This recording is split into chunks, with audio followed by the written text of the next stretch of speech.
Salam, hər vaxtınız xeyir olsun, əziz müəllimlər və müəllim olmağa hazırlaşan nikçilər. Bugün sizə Bloom'un psixomotor taksonomiyası haqqında danışmaq istəyirəm. Əvvəlki videolarımda idrak taksonomiyası və emosional taksonomiya haqqında danışmışam. Amma psixomotor taksonomiya haqqında danışmamışam. Ona görə də bugün psixomotor taksonomiya haqqında danışacağıq. İlk öncə onu deyim ki, psixomotor taksonomiya, yəni şagirdin fiziki bacarıqlarından söhbət gedir. Hərəkət olmalıdır burada mütləq. Fiziki bacarıqlar olmalıdır. Fiziki bacarıqlardan söhbət gedir. Məsələn, deyir şagird idman dərsində uzununa tullanmanın bütün qaydalarını bilir, başa düşür, amma icra edə bilmir. Niyə? Çünki şagirddə psixomotor bacarıqlar inkişaf eləməyib. Ona görə də hər bir şagirddə idrakla, ünsiyyətlə bərabər eyni zamanda da psixomotor bacarıqlar nə etməlidir? İnkişaf etdirilməlidir. Bu mərhələ, bu sahə, yəni psixomotor sahə 5 mərhələdən ibarətdir. Yenə sadədən mürəkkəbə doğru gedir. İmitasiya, manipulyasiya, dəqiqlik, artikulyasiya, təbiiləşmə. İmitasiya ən sadə psixomotor bacarıq, təbiiləşmə isə ən mürəkkəb psixomotor bacarıq hesab olunur. Buna mən həmişə bir açar sözü deyirəm. Bunu tək mən demirəm, bir neçə təlimçilər bunu deyirlər. İmdad. İmdad. Bax, bu sözləri yadınıza saxlaya bilərsiniz. İmdad. İmitasiya, manipulyasiya, dəqiqlik, artikulyasiya və təbiiləşmə. Bu sözlə mərhələlərin yerini dəyişmədən nə etmək olur? Yadda saxlamaq olur. İndi gəlin görək. Mən deyərdim ki, ən rahat taksonomiyadır bu. Yəni bilmirəm, mənə elə gəlir. Mən deyərdim ki, elə Bloom'un taksonomiyaların içərisində ən rahatıdır, ən yadda qalanıdır.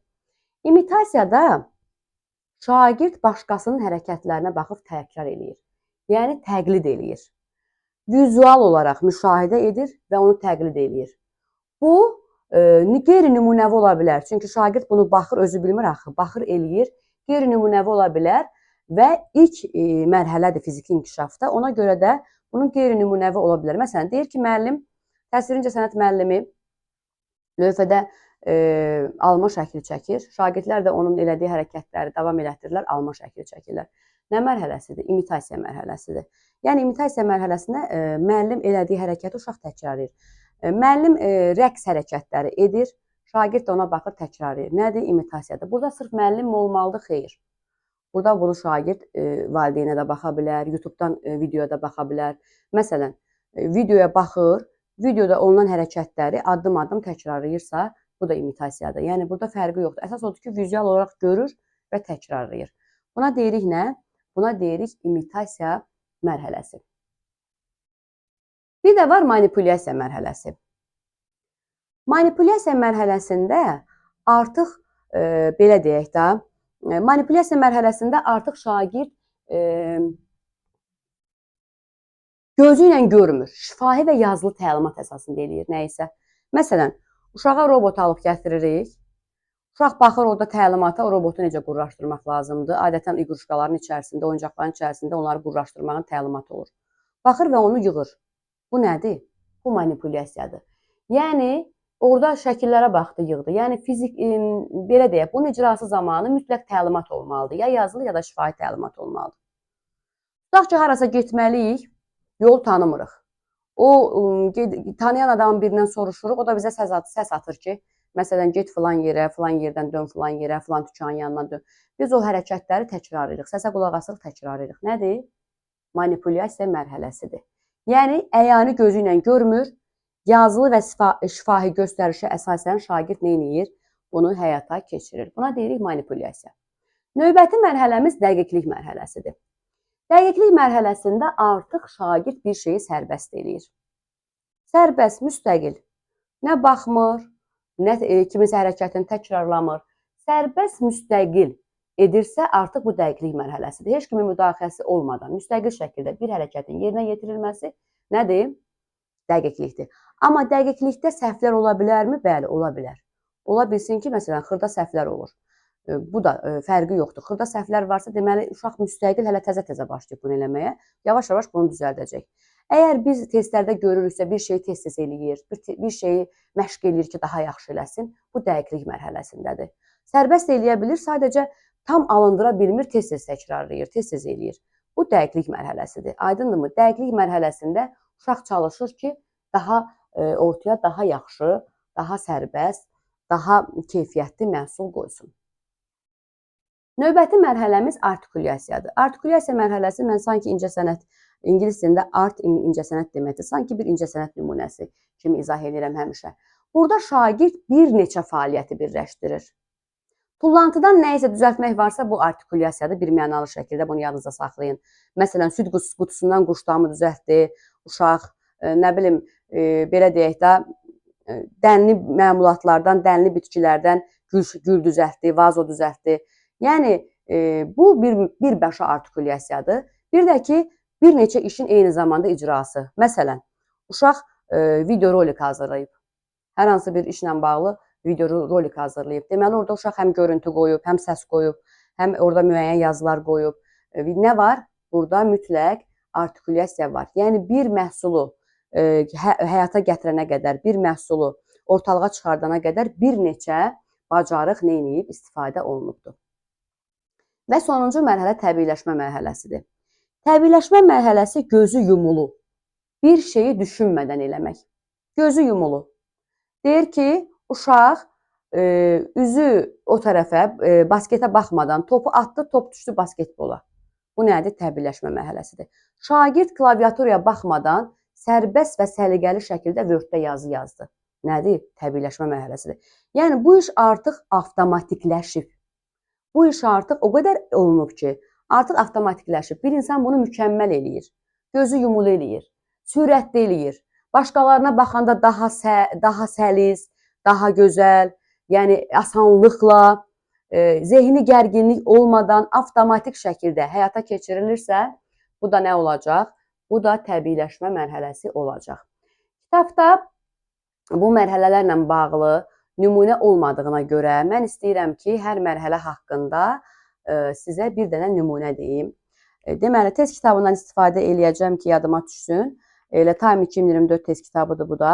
Yəni, hər mərhələ haqqında bir nümunə demək istəyirəm ki, daha da neynəsin? Daha da sizin beyninizdə bu mərhələlər rahat otursun. Deməli,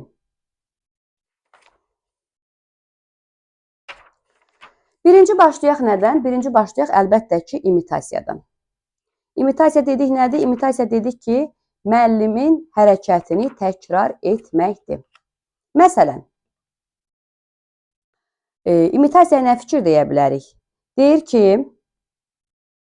imitasiyaya gəlin sizin üçün bir test deyim.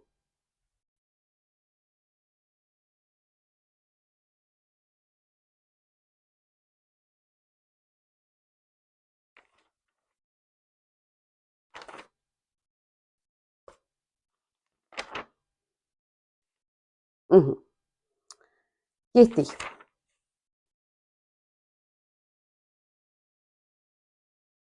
İstəmirəm təkrar sözlər olsun.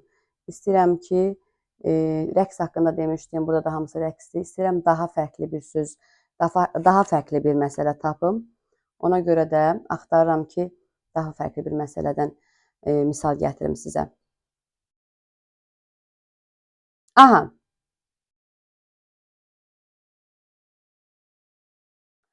Fikirləri deyəcəm, ondan sonra isə bunun nəyə aid olduğunu deyəcəm. Yəni, imitasiyaya aid ola bilsin ki, olmasın. Deyir, şagird jaket toxuyan zaman öyrəndiyi yeni texnikanı davamlı sınaqdan keçirdir.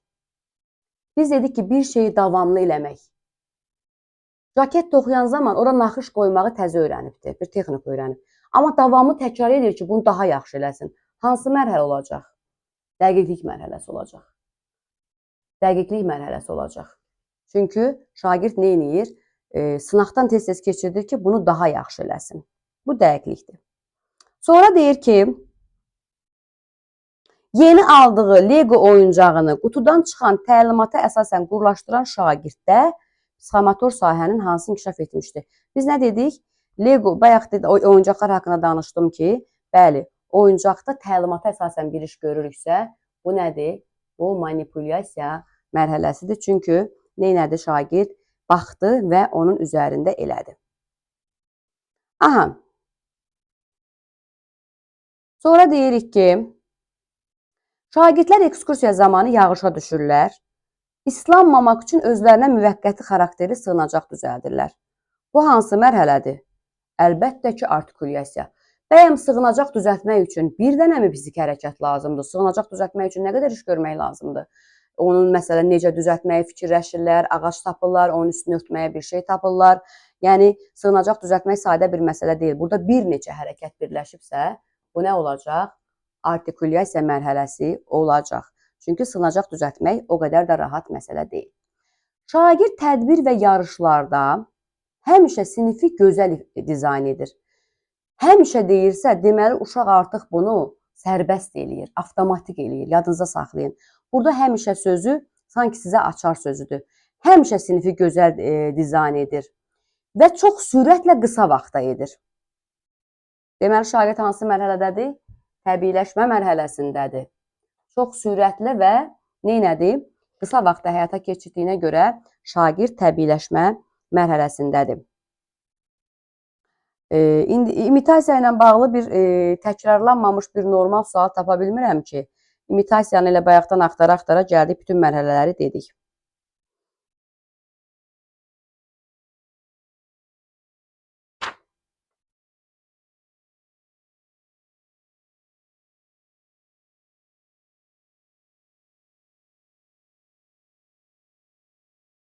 Hə, imitasiya mərhələsində də sizə bir dənə belə bir fikir deyim. Deyir ki, iş görür şagird, hər hansı bir alətdən istifadə edir, onlayn, belə deyək də, rəqəmsal bir iş görür. Rəqəmsal iş görən zaman şagird proqramlaşmada mətnin dilini dəyişməyi bilmir. İstəyir ki, mətnin dilini dəyişsin və ya klaviaturanı dəyişsin, dəyişə bilmir. Şagird YouTube-dan bir video tapır, o işi bir şəxs orada addım-addım izah eləyir, şagird də onun elədiyi addım-addım izahı təkrar eləyir və mətnin neyniyir? Dilini dəyişir. Bu nədir? Bu imitasiyadır. Bunu bir gözü ilə vizual olaraq görür və eləyir. Bu da imitasiya mərhələsi olacaq. Psixomotor mərhələ bu qədər. Dinlədiyiniz üçün təşəkkür edirəm. Yenə də başa düşmədiyiniz nəsə olarsa, rəy bölməsində yazarsınız. Gücüm çatdığı qədər, bacardığım qədər çalışacağam sizə köməklik edəm. Dinlədiyiniz üçün təşəkkür edirəm.